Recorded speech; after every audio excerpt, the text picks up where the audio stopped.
Hello friends, રોજની જેમ તૈયાર થઈ ગયા ને આજે કેટલા દીથી આપણી ધનનો તડકે પડી હતી એટલે એને પેલા તો સાયા મૂકી દેવી પડી આપણે. અને પછી નીકળ્યો તો કોલેજ બાજુ ને ભાઈ બંને કાંઈક દુકાનેથી લેવાનું તો એ લઈ આવ્યો ને અમે જોઈ લીધી એક આ નવીન ગાડી જે તમને ખબર હોય કમેન્ટ કરજો જરી. પછી મોઢે 5-6 કિલો ધૂળનો મેકઅપ કરીને પહોંચી ગયા સીધા યુનિવર્સિટીએ. પછી ઝાડવાનું પાણી પીને આપણે સેવાનું કામ કરી નાખ્યું. પછી પાછા નીકળી ગયા કોલેજ બાજુનું. કોલેજે પૂગી ગયા ને જોયું છે તો કોઈ આજ તો કાગડો નથી ફરકતો. પછી કોલેજે ક્લાસમાં બેસીને જોયું તો મેડમ કેટલા દિવસો પછી એટલે ઓળખાતા નહોતા.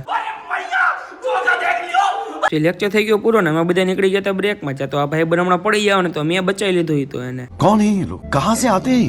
આપણે જગ્યા કોક બૂચ માં ગઈ એટલે આપણે પાછો બાકડો હરખો મૂકીને બેહવું પડ્યું. પછી કાંઈ ને બ્રેકમાં ઘડીક બેહીને આવી ગયા ઉપર. કરી લીધી સર અરે વાત થોડી. હા એ કર લો પહેલે. જેપી સરે ક્લાસમાં મારી દીધી એન્ટ્રી.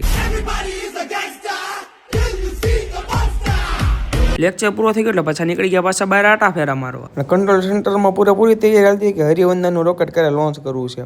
મેથ્સ વાળા સર આવીને મીંડા સીધું લખાવતા ઘડી ખૂંચી દેતા જોતો મીંડા કેવા દાંત કાઢવા લે. સરે ભણાવવાનું પૂરું કરી આ ભાઈ બંધો બધાને લવ કરવા ફોન કરવા માંડ્યો. કોલેજ પૂરી થઈ એટલે નીકળી ગયા હતા હોસ્ટેલ બાજુ. ત્યાં ટ્રેક્ટર વાળા ભાઈને બ્લોગમાં લઈ લીધા હતી તો રાજી થઈ ગયા. યુનિવર્સિટી ભાઈ બંને અલવિદા કહીને હાલીને પહોંચી ગયો તો સીધો હોસ્ટેલે. હોસ્ટેલે પહોંચીને લિફ્ટમાં જઈને જોયું તો લિફ્ટમાં તો લાઇટ જ નહોતી એટલે આપણે જો એકલા બ્લોગ બને નાખો મસ્તીનો. રૂમમાં ભાઈ બંને કંઈક સર્વે કરવાનો હતો તો એ પતાકડા લઈને આવી ગયો હતો. જે બધું કરવાનું હતું એ કરીને આપણે બ્લોગ કરી દીધો પૂરો.